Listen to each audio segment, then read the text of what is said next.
Femoroacetabular impingement, which we call FAI for short, is a condition where there is mismatch in the shape of the hip joint. There's some abnormality between the socket and the ball, so that when patients bring their hip into flexion, they're making premature contact, which can result in pain. It can result in limitations in terms of motion. With everyday activities, patients can experience clicking or popping in the front of the joint. Patients often will come in with what we call the C sign. They say they can't quite pinpoint it exactly, but they'll cup their hand in a C shape around their hip and say it kind of hurts right there. And having hip pain, I often describe it's like having a really bad toothache. Every single motion that we do, again, up and down stairs, sitting at school, being able to drive, it can really be a challenge just with everyday life.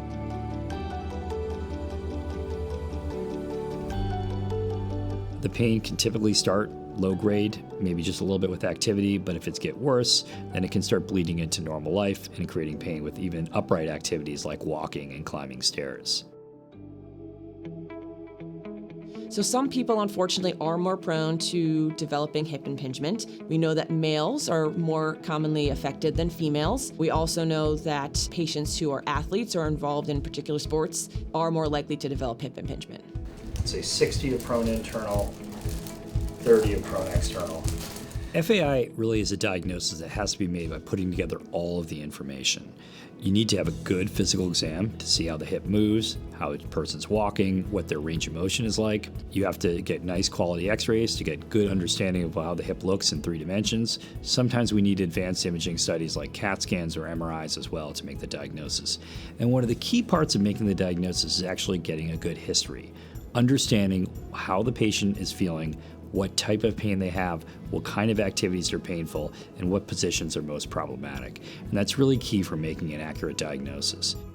A lot of patients will come to me with hip pain and groin pain and hip impingement, and this really can affect not only their ability to participate in sport, but just their ability to get through the day without discomfort. And getting those kids back to their tip-top playing shape and getting them back on the field is a really big part of what I do.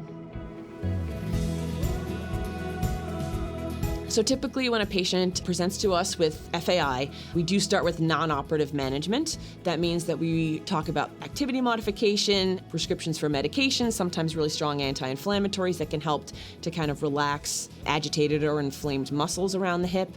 And we get patients into a physical therapy program to really provide a specific protocol that's just for kids who present with FAI. In addition to doing physical therapy, we also provide ultrasound-guided injections. We're able to place a medication that helps not only with pain, but also inflammation inside the joint itself or in the surrounding musculature of the hip. So the injection really provides, we say, a window of opportunity to maximize physical therapy, to build strength, stability of the pelvis and the hip, to hopefully prevent need for a surgery.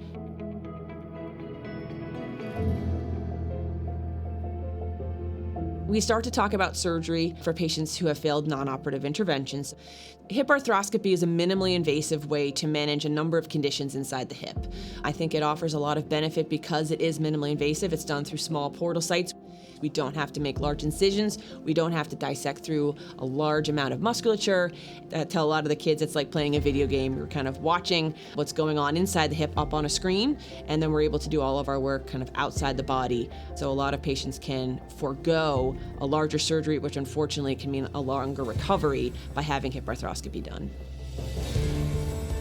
So in certain circumstances, hip arthroscopy is not going to be enough. So in situations where the socket is abnormally rotated over the front, then the best thing to do is actually periacetabular osteotomy, which is an operation that detaches the hip socket and reorients it into a better position.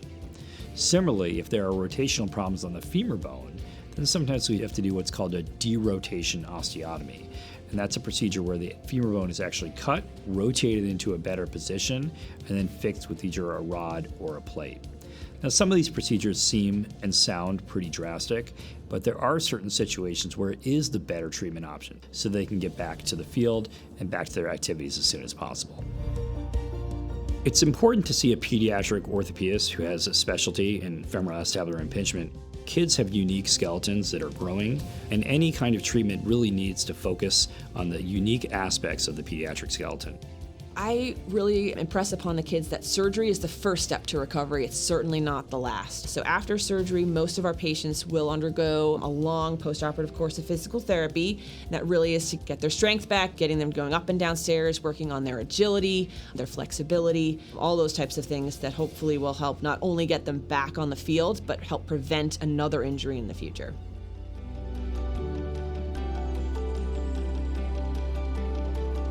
After treatment for FAI, our expectation, and certainly the expectation of our patients, is that they get back to an active lifestyle. A lot of our athletes are very active now, and they want to continue to be active. Keeping them out of pain and keeping them as functional as they want to be is really, really important to me. It's why I do what I do.